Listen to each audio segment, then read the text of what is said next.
Guys, this is our first episode of lattes and lifting, which is funny because there's no lattes. Jake doesn't drink coffee, and I didn't get a chance to go get a latte, so I'm on a black. But yeah, so we've decided our first session is involving Jake Parkinson, or Jake Parky, one of his mates. And the reason being, he's had an amazing journey before he ever came into this gym. Like, we've been here for probably 3.5 years now. Jake came in as a fit young guy, and he's just continued to improve on where he was to where he is now. There's been some trials and tribulations along the way, and I thought his story was inspiring, to say the least. So, Jake. Sweet. Yeah, so my journey has been, if you want to call it a journey, I suppose. I was never obese or massive or anything like that, but I got to a point maybe 4 to 5 years ago where I was probably tipped the scales at somewhere just over 90. I probably didn't look for a while there because I was a bit worried about where it was getting to. And yeah, I just decided I needed to make a change. I wasn't unhappy or anything like that. I just wasn't where I wanted to be. I wasn't achieving what I wanted to achieve and doing what I wanted to do. So I started to make some smaller changes to my life and things I done pre-coming to this gym. Obviously they opened 3 to 4 years ago. Probably the 12 months before I even joined the gym, I just started to do some running, ride my bike to work, just little changes like that to try and improve my quality of life and get into some kind of a reasonable shape. I wasn't playing footy at the time, so I was just, I guess a little bit of a lazy little shit, didn't really do too much and ate what I wanted and done all the things that you do when you go through, 19, 20-year-old kid, just thought nothing's going to happen to me, and then all of a sudden I started to put on weight, and that's when I realised, maybe I should do something about it. So that's a brief overview for me. Awesome. So prior to that journey, you weren't playing football at that stage. It probably started to. I played right up until I was, I think, 19. Then I had a year off, and that's when I reckon I got really lazy. Obviously wasn't training for footy, playing footy. Go out on the weekends and drink a bit of piss and eat whatever food you wanted to and stuff like that. And it didn't really show for a little while, but then it started to, obviously I started to put on weight and catches up. Feel a little bit more lazy and stuff like that. So I've played footy ever since I was 12, all for maybe 1 year I've had off. That 1 year was when I sort of got lazy and thought that I was on top of the world when really I wasn't. So Cool. Obviously that's what got you motivated. Over that year, you things changed for you, and you dropped off a little.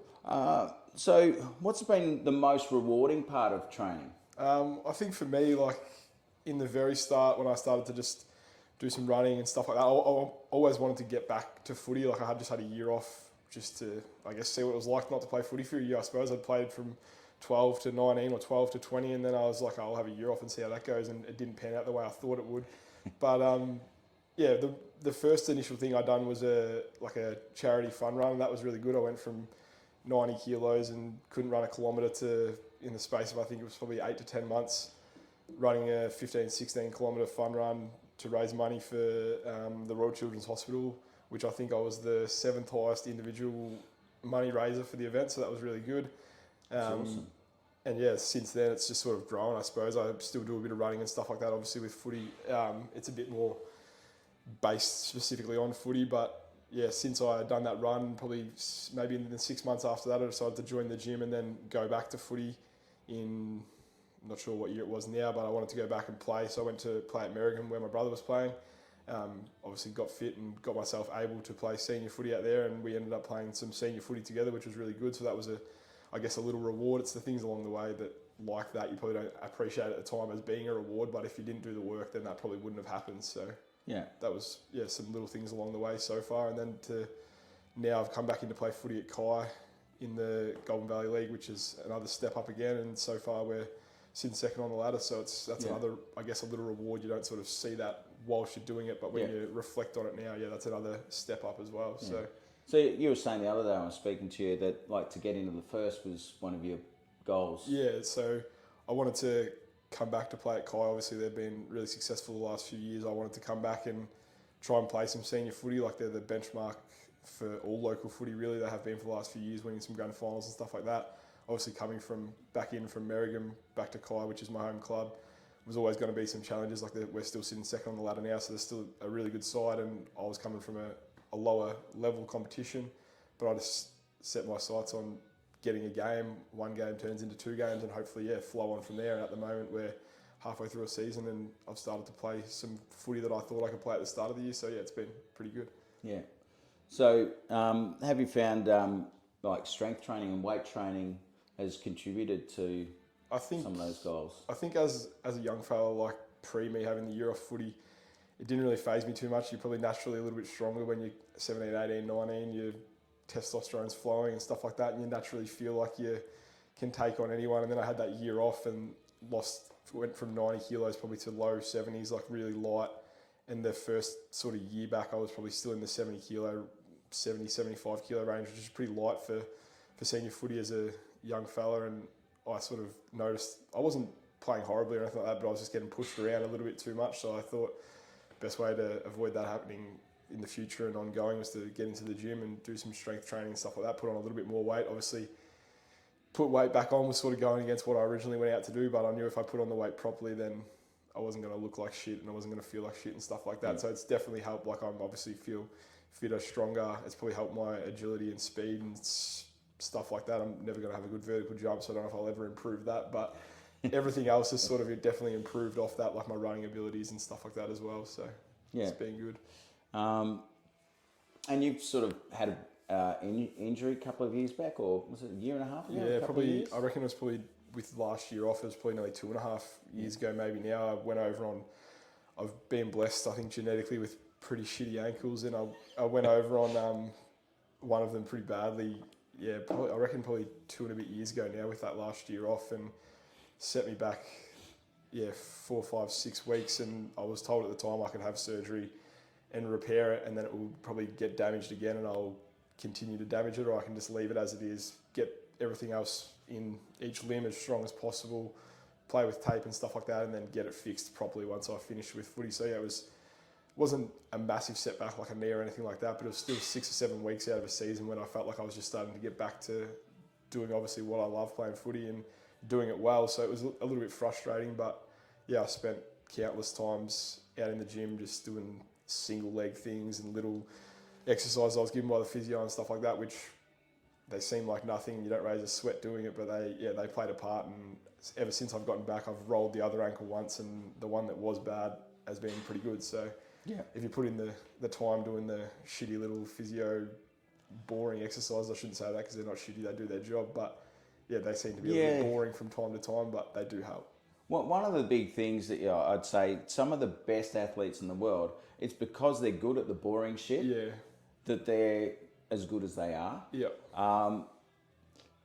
Lots of people like the exciting exercises, lots of different stuff, changing it up every week.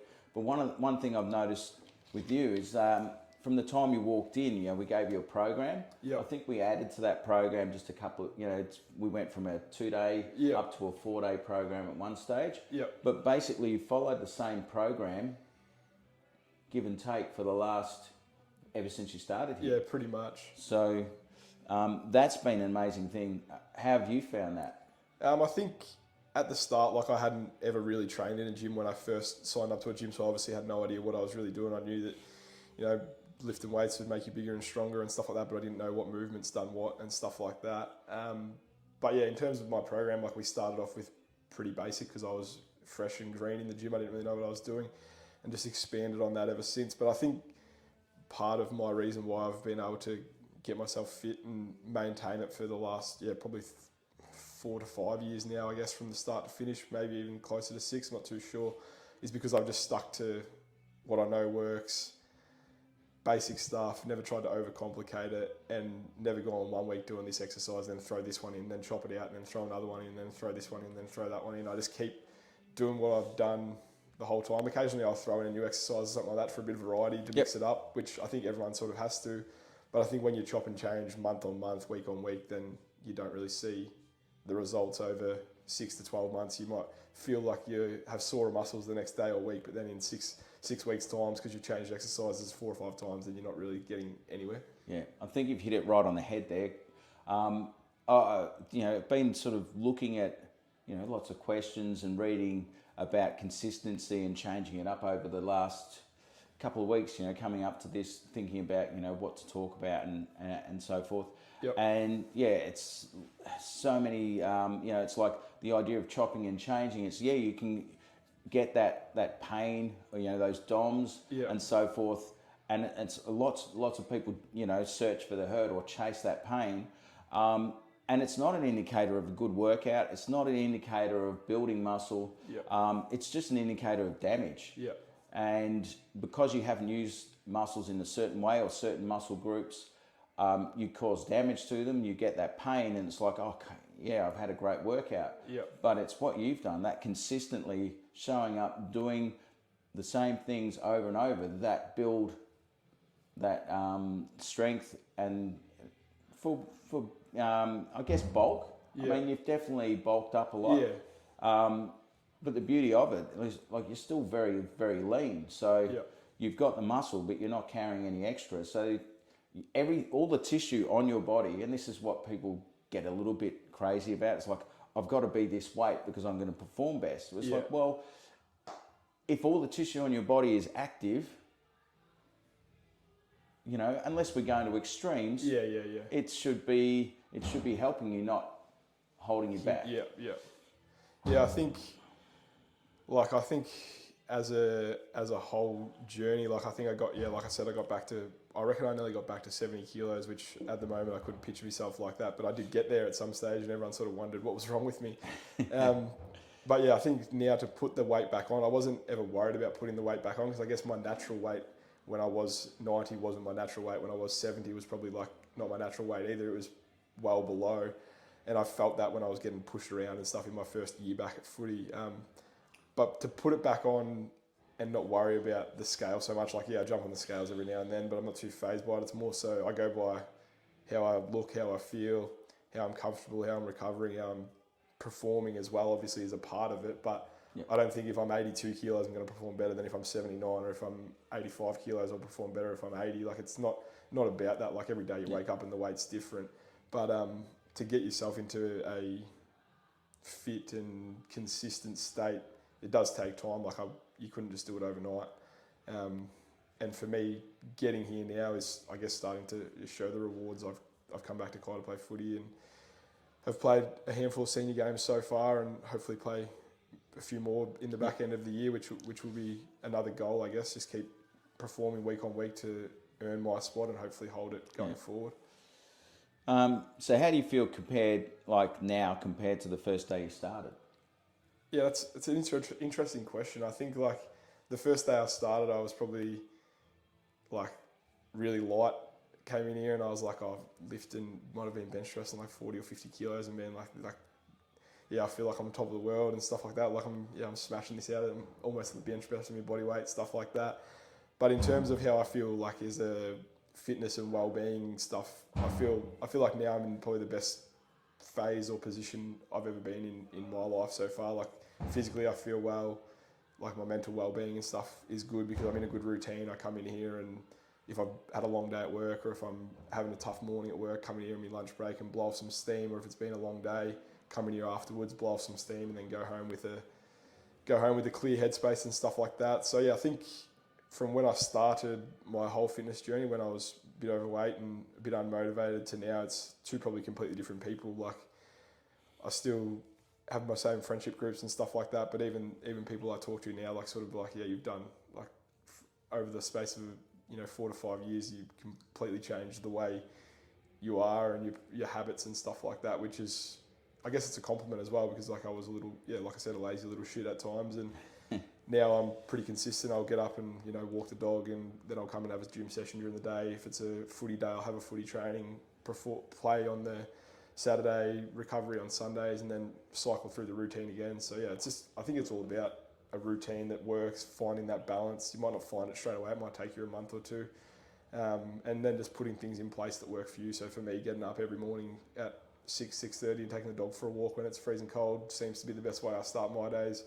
Go home with a clear head after getting some fresh air and listen to a podcast or some music, and then get cracking with my day. And then if I'm currently, like I am, working from home, I'll try to get down here in my lunch break to break up my day, I guess, and then go home post lunch and finish the work day, and then have some time to myself in the afternoon, and repeat every day, which I think that's probably the biggest thing for me, was finding a routine that worked, because I didn't really have a routine at all. I was just wake up, go to work, eat whatever you want, do whatever you want, sit in front of the tally, stuff like that, which there's still time for that. You can still do those things and indulge in that every now and then, but if you get a routine that works for you and you enjoy it, I think every day that getting out of bed thing can be quite easy. So so what's worked for you is really consistency.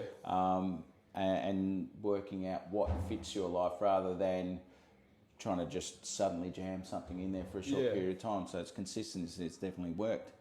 So that's awesome to hear from you, Jake. Also, what I wanted to do, what size jumper are you?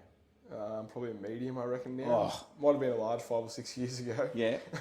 All right. Well, I've got a medium upstairs. Yeah, I'll chuck the large one if there's a large. I've got a large right here for you, because I was allowing for your shoulders. You know?